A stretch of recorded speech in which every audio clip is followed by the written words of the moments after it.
Assalamualaikum warahmatullahi wabarakatuh. Pada video kali ini kita akan membahas mengenai tahapan-tahapan proses pengolahan air.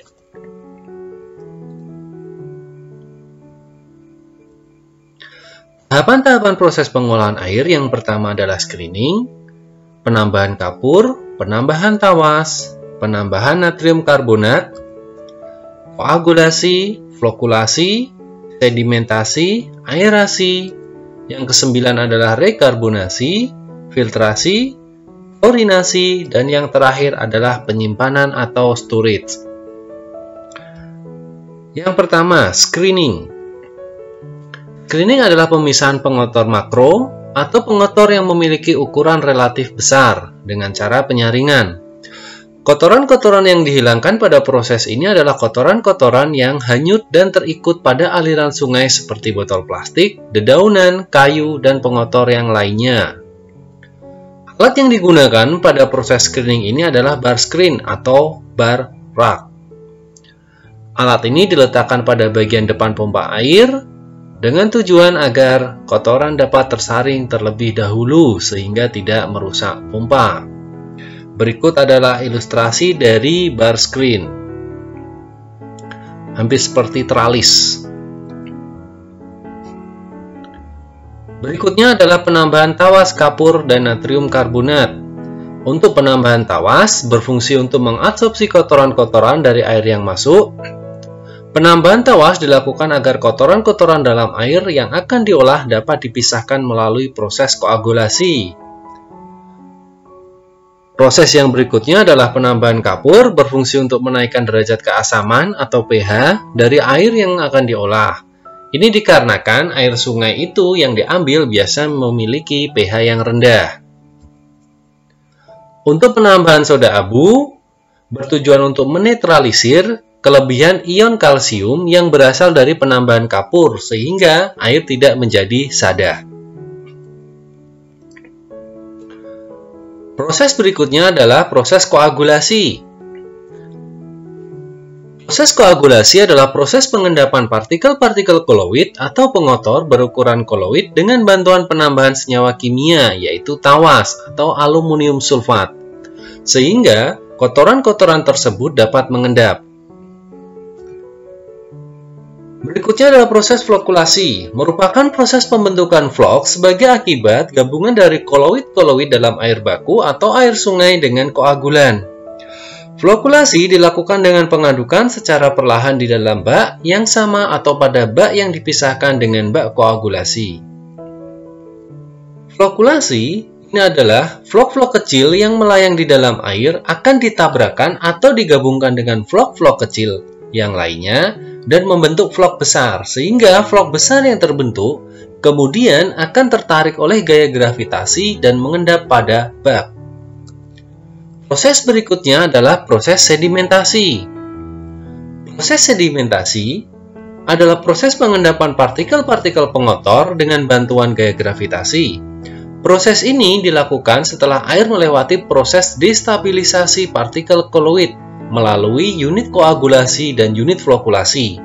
Nah, pada unit ini berfungsi untuk mengendapkan partikel-partikel koloid yang sudah didestabilisasi oleh unit sebelumnya. Berikut gambar dari bak sedimentasi.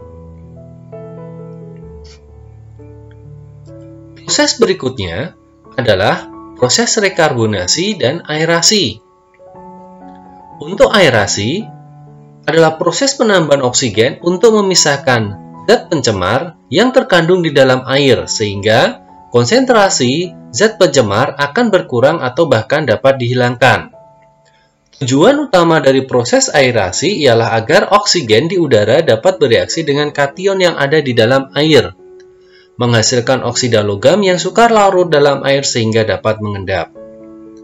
Manfaatnya yang pertama adalah menghilangkan rasa serta bau tidak enak, menghilangkan gas-gas yang tidak dibutuhkan, meningkatkan derajat keasaman air, menambahkan gas-gas yang diperlukan untuk mendinginkan air, menurunkan kadar besi, dan juga kadar magnesium.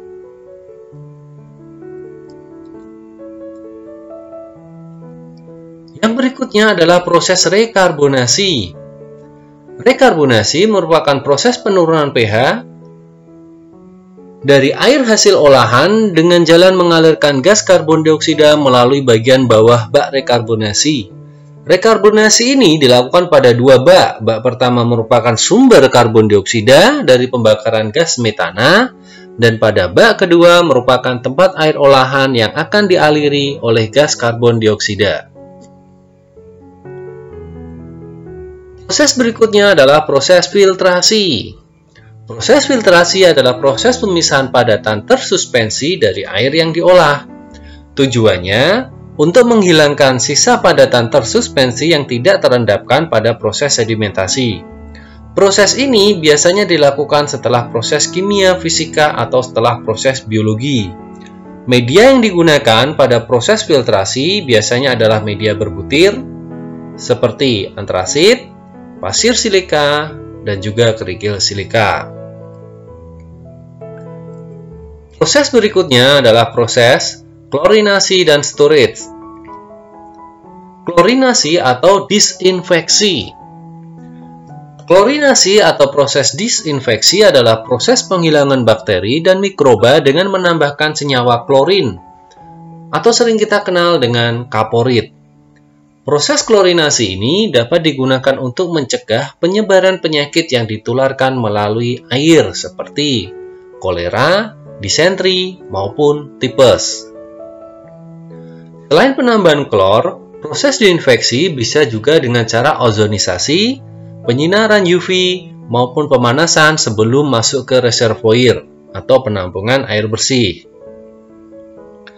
Tahap yang terakhir adalah tahap penampungan atau storage. Penampungan atau storage atau bak reservoir adalah bak penampungan air hasil dari proses pengolahan yang kemudian akan didistribusikan ke konsumen. Sekian penjelasan dari Pak Yoga mengenai proses pengolahan air, yaitu tahapan-tahapan pengolahan air. Terima kasih. Wassalamualaikum warahmatullahi wabarakatuh.